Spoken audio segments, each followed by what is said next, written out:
विश्व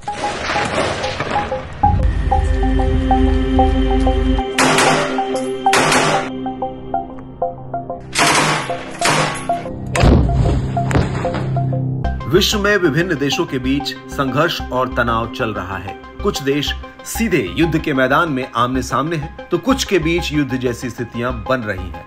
ऐसे माहौल में दुनिया भर के देशों की प्राथमिकता अपनी सुरक्षा सुनिश्चित करना है और इसके लिए अधिकांश देश सैन्य हथियारों और रक्षा से जुड़ी योजनाओं पर काफी ज्यादा पैसा भी खर्च कर रहे हैं। अभी हाल ही में आई Stockholm International Peace Research Institute SIPRI की रिपोर्ट इसका सबसे बड़ा उदाहरण है। सिप्री की रिपोर्ट के मुताबिक अमेरिका, चीन, रूस और भारत सहित कई अन्य देशों के सैन्य खर्च में भारी वृद्धि हुई है।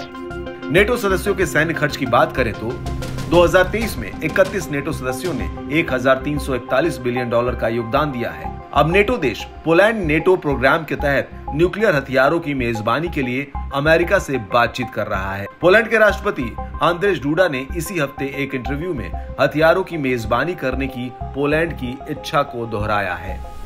डूडा ने यह भी बताया कि उन्होंने व्यक्तिगत रूप से अमेरिका से अपने परमाणु शस्त्रागार का एक हिस्सा पोलैंड में तैनात करने के लिए कहा था।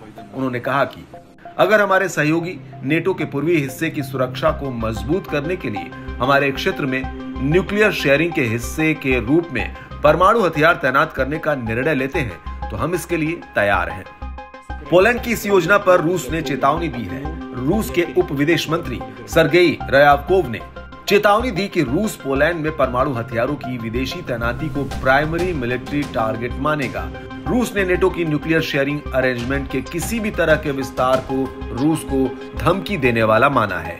रयाबकोव ने कहा कि अपनी धरती पर अमेरिकी परमाणु हथियारों के लिए प्रतिस्पर्धा कर रहे पोलिश राजनेताओं को समझना चाहिए कि उस दिशा में कोई भी बदलाव पोलैंड को अतिरिक्त सुरक्षा प्रदान नहीं करेगा, क्योंकि संबंधित साइटें निश्चित रूप से रूस का टारगेट बन जाएंगी।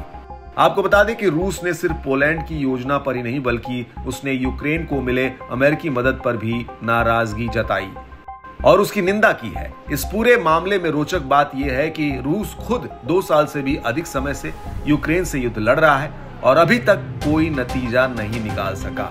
इस बीच उसने अपने हथियारों की संख्या बढ़ाने के साथ ही उन्हें अपग्रेड भी किया है और दुश्मन देशों को उन्हीं हथियारों की धमकी भी देता है, लेकिन दूसरे देशों की सुरक्षा योजना पर वो कभी चेतावनी देगा तो कभी निंदा करेगा।